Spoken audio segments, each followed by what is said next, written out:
એક શિક્ષકે પોતાના ક્લાસમાં છોકરાઓને કીધું કે કાલે તમારે બધાએ પોતાની માતા ઉપર કંઈક કાવ્ય લખીને લાવવાનું છે, મા માટે થઈને કે તમારે કંઈક શબ્દો લખીને લાવવાના છે.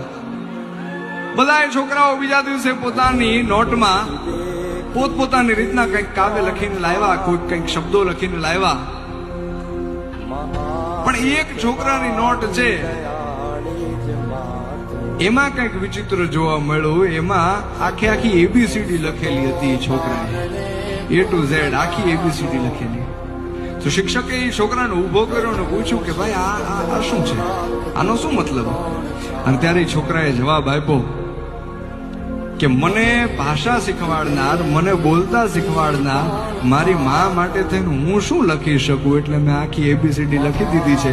મારી માને જેમ ગમશે એમ એ શબ્દો ગોઠવીને એની રીતના જોઈ લેશે. આ મા દીકરા